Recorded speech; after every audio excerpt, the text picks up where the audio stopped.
3, 4. Instant karma is the result of all of our actions. Every action that we make has a consequence. What we put out to others comes back to us, and this is called the ripple effect. We stand for a positive reflection of self and others. We give respect, we honor traditions and cultures, and we share that knowledge. What we as humanity do as one is up to us, and it's time to make that choice. In an era where truth is buried like a lost treasure and history is being rewritten, we believe now is that time to correct this. See, truth is like the sun, and eventually that light comes out. And here on Instant Karma, we feel it is our purpose that we all shine on together as one.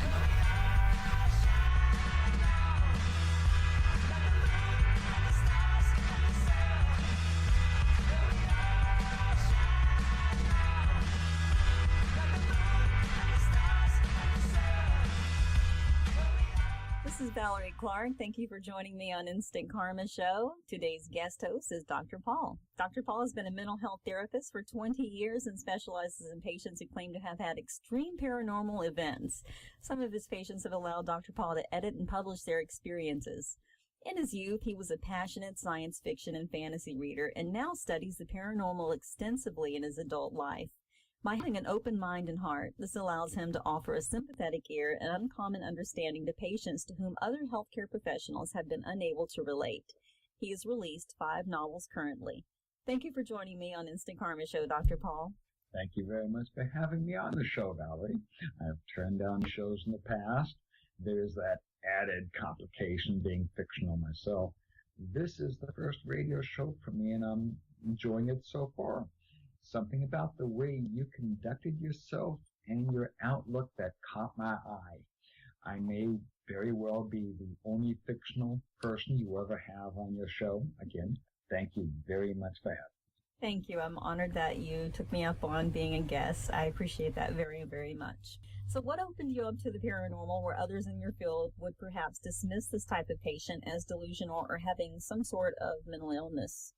Well, things all go back to when we're young and how we grew from there. This really went back to when I was a kid at birthday parties, and the clown would have a balloon and he would stick a pin or a needle through the balloon and not pop it. A magic trick. As time went on, I watched every illusionist show I could find. There were others who watched to be amazed at the prestidigitator. I enjoyed figuring out how they did the trick. Circumstances seemed to draw me to many situations where I would meet people who did actions or things happen to them which no known science or trick could explain. There are things happening out in the world which most people do not see or understand. On the other hand, I also ran into some people whose experiences could be easily explained by science. For example, I know of 5 people who claim to be the reincarnated soul of Cleopatra. It is possible one could be, but all 5 could not be. Mm-hmm. As I got into my psychology practice, I came to understand that whether or not these things did or did not happen to them, that the people who believed they did happen had the same problems and issues. Mm-hmm.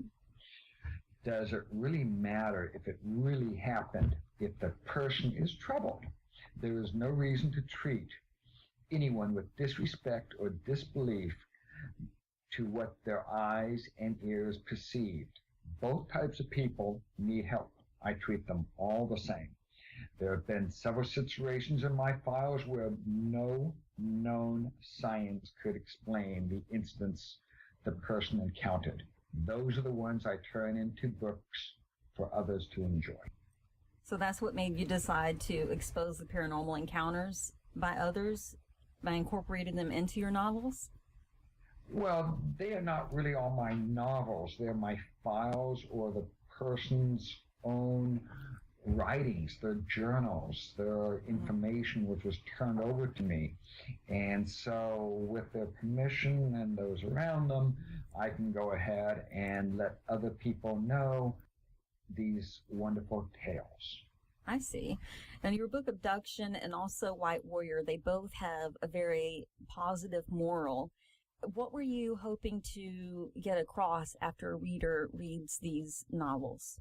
Well, the tales I picked to put in the public eye are not about the story. Mm-hmm. Sure, the stories are like no other ones out there and extremely interesting. Mm-hmm. But without something to make the person think, any story would leave a reader empty. Abduction, as you pointed out, is a good example.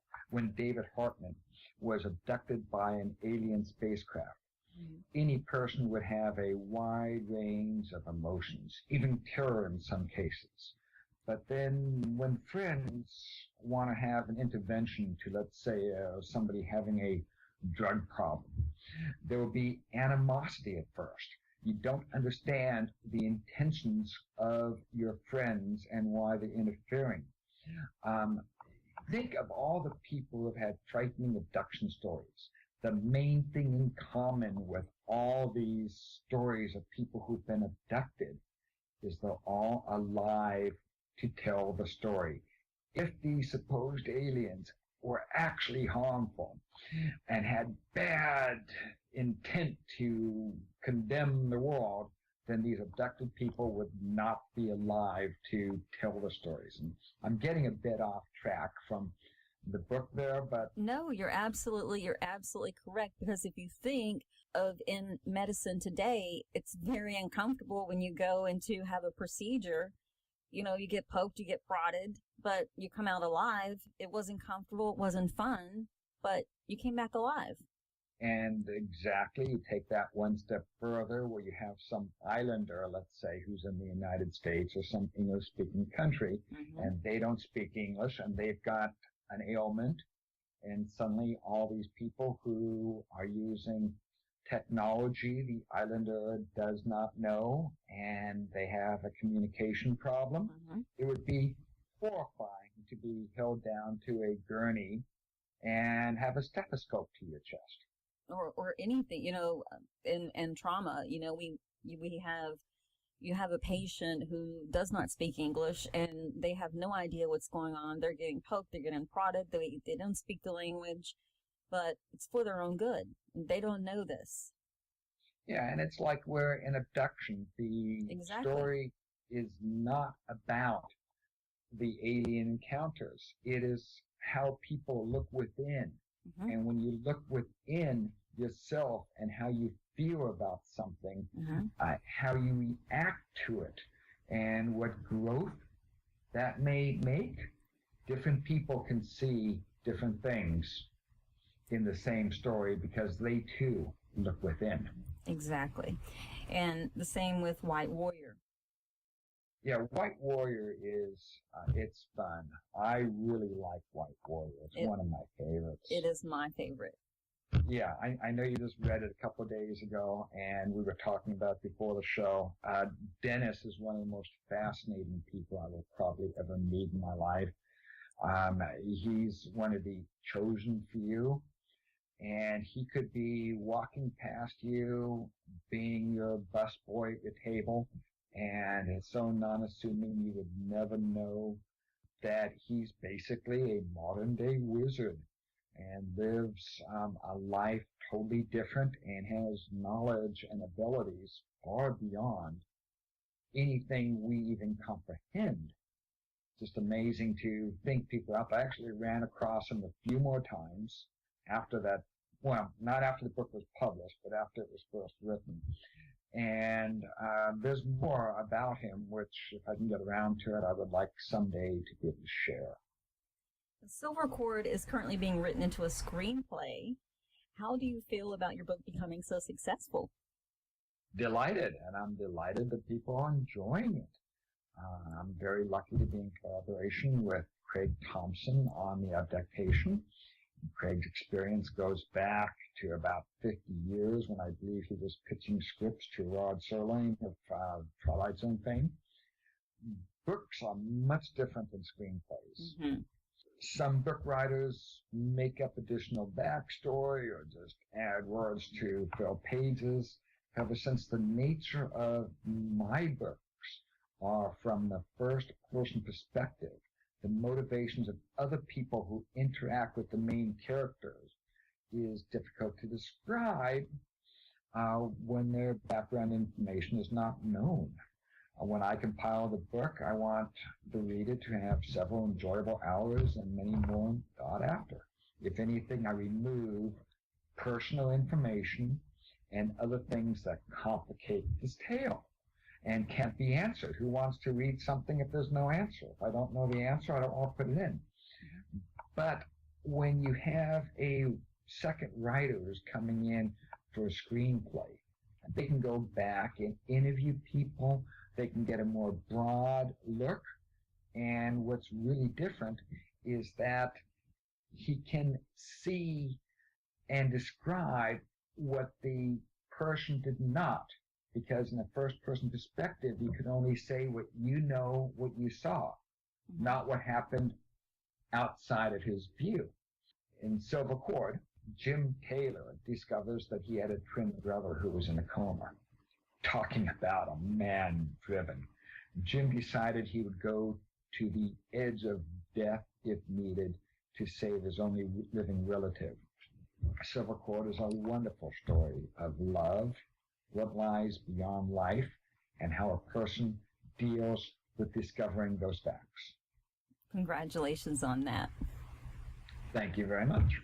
You write for a paranormal group. Would you please tell me about the group and how they originated? About 2 years ago, when I opened up drpaulbook.com in order to promote the one book at the time, Hamilton, I insisted that the web developers put in a small section for discussion. I felt that people needed an outlet to have a non-judgmental place to post incidents that happened to them and their thoughts. And so I put that on. Well, that idea grew. In December of 2012, a bunch of friends opened a site dedicated to a free-flowing discussion on the paranormal. This is a no-cost site. It is called paranormalassociation.com. The front has articles written and submitted by other authors and myself, which are intended to be non-opinionated, factual, historical discussion openers. Then the site opens into a large forum for discussion on any topic. This is wonderful. All people are speaking freely about things that happen to themselves, and others are responding positively. All are welcome. We have a full range from full skeptics to known psychics.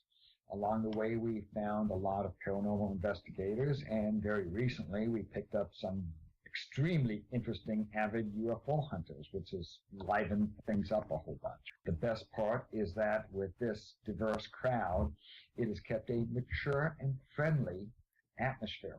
People are welcome to disagree with each other's thoughts or beliefs and point out their reasons, but a tight line is kept from anybody debating somebody's right, sanity, or intellect to believe as they do. The two things are different. What we believe and who we are should never be confused. We are lucky that such a great group of people have joined.